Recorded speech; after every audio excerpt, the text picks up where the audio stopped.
Hello guys, welcome to another video. So today we'll talk about and in response to the video that I made 2 days ago about Canada's housing market meltdown. So in that video I mentioned about the articles or like BSing or stuff like that because they're all talking about short-term data. So as much as I want the price to go down, but that's the fact that the price will go up, and so do other countries all around the world because the correlations are pretty high. Because for example, United States and Canada and Australia, and now Australia with China, stuff like that. So we have to understand the true real reasons behind the growth. Is the short-term investment or is the long-term about the long-term trend? So that's really different. So I personally reply all of your comments 2 days ago. So right now the views are almost 1,000 views. So really thank you. So the strike ratio is a bit less than 10%. That's really good.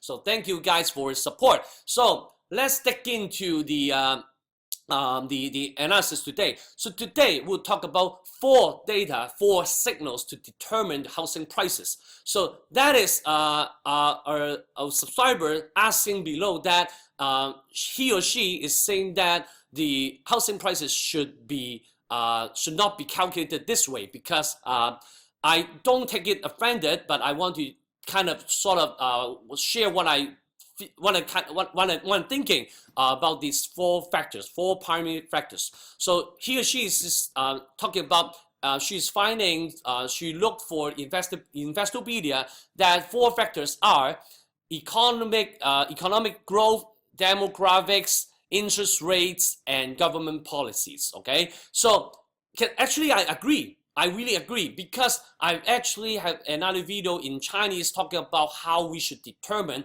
a price of a house or a price of an apartment, stuff like that. But the thing is, as much as I want the Canada housing prices to come back down, but the fact is we have to separate and determine what is related to short term and what is related to long term. So in this case, this is about short term. So let me break it down one by one. Economic growth, that's true. If Canada's economy or your country economy is turning bad, so your housing prices, your housing market should be going bad. So that's true. But I'm talking about 2 days ago, I'm talking about the recession, about bubble, about popping, okay? It's a global effect, global situation. It's not only about Canada. It's to a certain extent that everyone around the world cannot pay up their mortgage and debts. So you have nowhere to borrow and no one will lend you any money. So that's the recession. That is about the interest rate. So 0.3, that's correct. Interest rate, that's correct. But interest rate, I believe what Investopedia is saying that, and everyone is saying that in nowadays, even 10 years and 20 years, nowadays people are still thinking this way.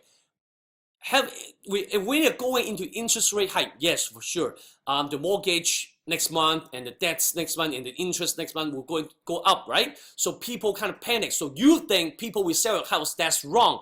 Because when a country is entering into interest rate hike, that means there are proofs and data and any studies that they can have so that they really have to raise the interest rate so you don't speculate housing markets or anything that's important to the citizens, okay? For example, housing markets, okay? So that is the fact that, in fact, I have another video showing that interest rate actually maybe the day one you should start day one of the housing market to go up. So you should start buying your house. Not that you should buy your house, buy a second house or third house, stuff like that.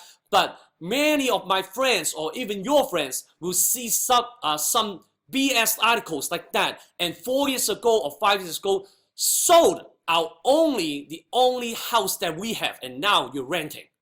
That's really disappointing. Okay, so we really have to determine what is affecting in long term, what is affecting short term, the housing market in short term. So that is the second second factor that we have gone through. The third one is, let me see. The third one is demographics. Again, demographics is nothing. Okay, as long as you talk about Canada and Australia, that's true. But if you are talking about like in Toronto, you're talking about Markham and Richmond Hill, that's too micro, okay? So if you say Canada and Australia, I talk about that because people really want to, especially from China, really want to enter some Western style education and also about the ISIS issues. So they really want to live far apart, like across the sea, okay? But not to forget, if you go to Vancouver, you're really much closer to North Korea, right? But that's another story. But that's, again, that's not about long term, about recession or bubble. So the fourth reason is government policies. That's really, really, really unrelated in long term. Okay, let's say you see that for example, Australia, people are asking me there are some policies about taxation problems that if you buy a house you have to pay more, and in Hong Kong there are some policies that if you hold 3 years, unless you hold more than 3 years, you have to pay more to the government. So those are government policies, right? They're for short term, same as interest rate. When the government is seeing that we have too much cash, and too much cash that we really have to speculate any day outside in the country, they really have to do something about it, right? For example, in 2004, the Chinese government did all they have to push down the properties prices. But how come there's a government will do something like that to put in recession in the housing market of within their own country? Who does that? There's almost no one will do that, right? So that is the day one of the Chinese housing market going up until today. Okay, so for example, in 2013, people are really panic about all the policies that U.S. government going to do with the stock market and housing market. For example, raising the interest rate and also some policies pushing down the housing prices. And what is the result? The result is the housing markets almost double, or if you're living in Los Angeles or San Francisco, they almost tripled. Okay, so demographic, yes, that's about outperforming or underperforming the index, but it's not about recession. So hopefully you understand that. But hopefully you can like and share this video. So before next time, please subscribe to my channel and my Facebook page if you haven't already. So I'm Greg. I will see you next time. Please comment below. I feel like I'm okay with all the comments as long as you comment. All right, so please share this information to your friends and tell me that you want to listen to more about stocks or commodities or housing. So far, housing markets seems like your favorite. Okay, anyway, so please leave a comment and share some love in the comment box below. So see you next time. Goodbye.